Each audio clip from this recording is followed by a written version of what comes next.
अन्य समाचार तरफ नजर करिए અને વાત કરીએ બનાસકાંઠાની તો બનાસકાંઠાના પાલનપુરમાં ડોક્ટરની બેદરકારીનો આરોપ લાગ્યો છે, જેમાં ગઢમાં મહિલાના મોતને લઈને સ્વજનોના ગંભીર આરોપ। મહિલા પ્રસૂતિ માટે ગઢની એક ખાનગી હોસ્પિટલમાં આવી હતી। મૃતક મહિલાના પરિવારજનોએ ડોક્ટર પર બેદરકારીના આરોપ લગાવ્યા છે। મૃતક મહિલાના પરિવારજનોએ મૃતદેહને સ્વીકારવાનો ઇનકાર કર્યો છે। મૃતક મહિલાના પરિવારજનો ગઢ પોલીસ મથકે પહોંચ્યા છે અને ધરણા કર્યા છે। ડોક્ટર પર પરિવારજનો ફરિયાદની માંગ સાથે ધરણા પર બેઠા છે।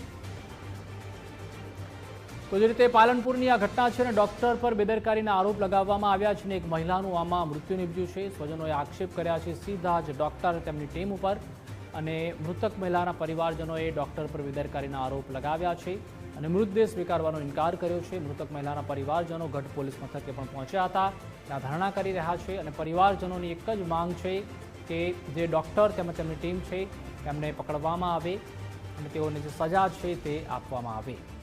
તો પાલનપુરની આ ઘટના છે। ડોક્ટર પર બેદરકારીના આરોપ લાગ્યા છે। તો ઓપરેશનમાં બેદરકારીને કારણે એક મહિલા છે તેમનું મૃત્યુ નિપજ્યું છે। મહિલાની પ્રસૂતિ માટે તેઓ ત્યાં પહોંચ્યા હતા હોસ્પિટલ ખાતે, અને પરિવારજનોએ ડોક્ટર પર સીધા જ બેદરકારીના આરોપ લગાવ્યા છે।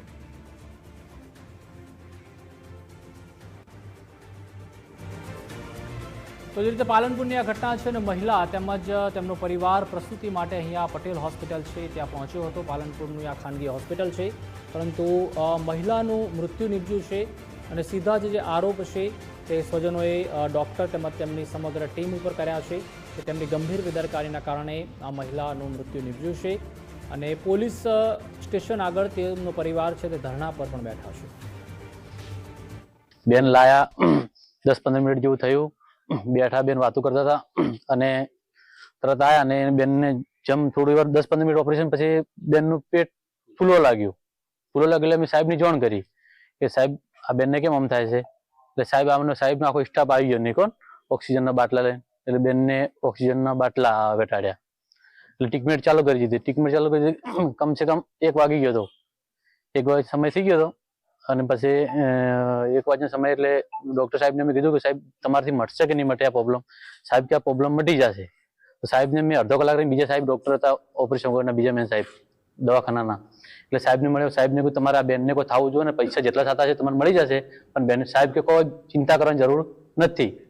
એટલે બેન કે સાહેબ કે પછી ટ્રીટમેન્ટ ચાલુ કરી એટલે બેનનું જેમ ટાઈમ થાય છે 1-1.5 વાગે બેનનો કેસ બગડતો રહ્યો। કેટલા વાગે? 1 વાગ્યો 1.5 વાગ્યાના ગાળો। હવે તમે ફરિયાદ દાખલ કરી? ફરિયાદ કરી હાલ અભી હાલ। હવે શું માગણી છે તમારી? અમારે ન્યાય જોવે બસ।